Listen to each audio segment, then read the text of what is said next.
And she Well, I think she's kind of like she has nothing to lose, and she go out there and she just play with the. The tennis world was still recovering from the shockwaves when the first clips started circulating. Aryna Sabalenka, the fierce world #1 with that thunderous serve and that never-back-down glare, was captured in a moment that stopped fans mid-scroll. Her expression shifted. The intensity that usually intimidates opponents was replaced by something else entirely. Alex Eala, the young left-hander from the Philippines, had just dismantled the defending Wimbledon champion on the biggest stage of all. And Sabalenka went off, and not with anger directed at the player, not with disrespect, but with the kind of raw, unfiltered reaction that only comes when someone realizes the game they thought they knew just changed in real time. The clips of her reaction spread faster than the match itself. One moment she was processing the scoreline.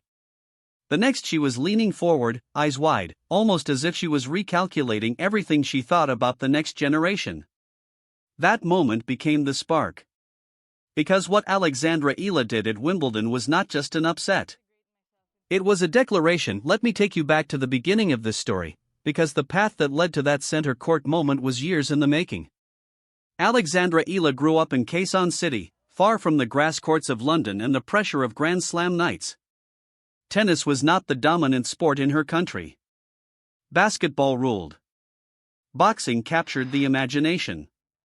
Beauty pageants filled television screens.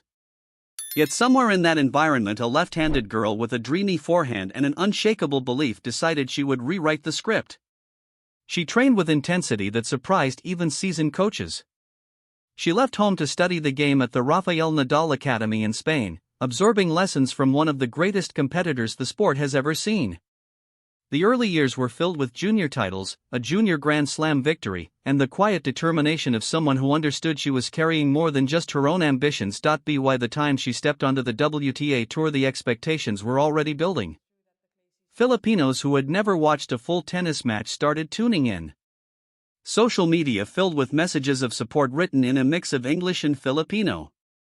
She was no longer just a player. She was a symbol. Then came the 2025 breakthrough at the Miami Open. As a wild card, she produced results that forced the tennis world to pay attention. Wins over top players. A run to the semifinals of a WTA 1000 event. The first Filipino to achieve that. Rankings climbed. Confidence grew. Suddenly the girl from Quezon City was no longer an outsider. She was threat. The 2026 grass season arrived with quiet expectation. Eala had already shown she could handle big moments on hard courts. Grass was different. The low bounce. The need for precise timing. The demand for courage when the ball skids and the points end in a blink. She answered every question at the Birmingham tournament, capturing a title that proved her game translated to the surface. Momentum was building. Then Wimbledon began. The early rounds carried the usual pressure of a Grand Slam. Every match felt heavier because history was watching. Eala moved through them with the same calm intensity that had become her trademark. Straight-set wins mixed with the occasional battle that tested her nerve. The Philippine flags in the stands grew more visible with every victory. The chants grew louder. And then the third round arrived. Defending champion Iga Swiatek stood on the other side of the net. The same Swiatek who had dominated so many clay seasons and who arrived at Wimbledon with the aura of a champion who rarely gave away matches easily. What followed was pure theater. Eala did not play like an underdog hoping for a miracle. She played like someone who belonged. The first set turned into a war of nerves, settled only in a tiebreak that stretched the tension to breaking point. Eala held her ground. She refused to fold when the moment demanded courage. Then the second set arrived and something shifted. The left-handed forehand started finding impossible angles.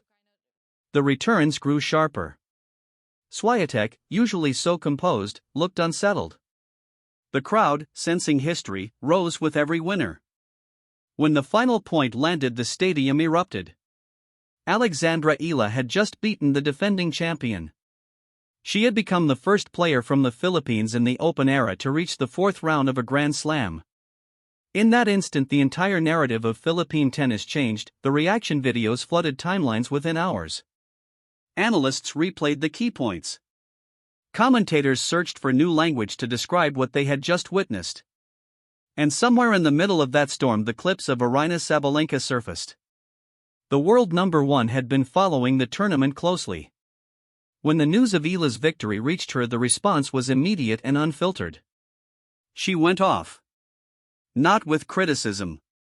With the kind of competitive fire that only another elite player can fully understand. There was respect in her words. There was surprise.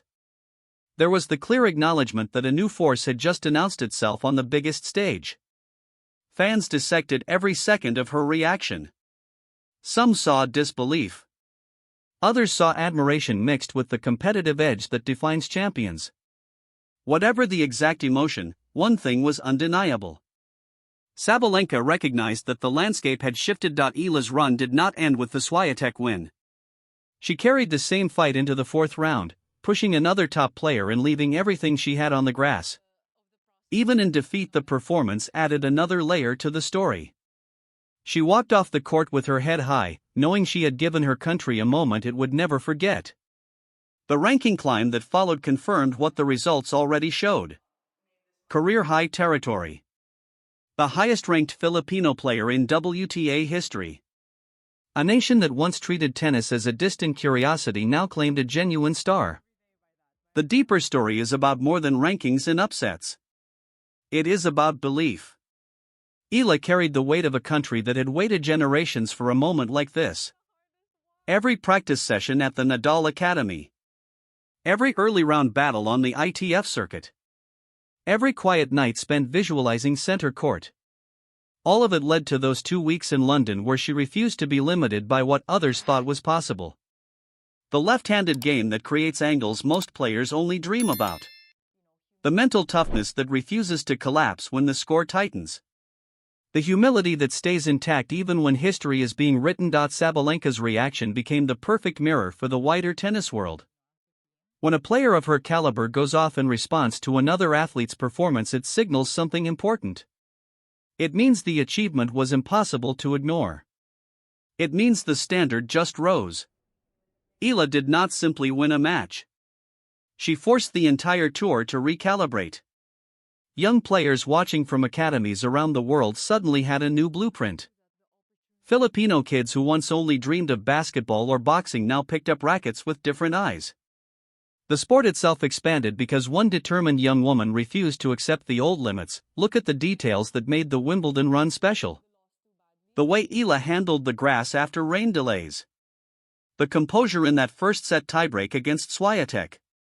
The way she accelerated when the opportunity appeared in the second set. Those are not accidental moments.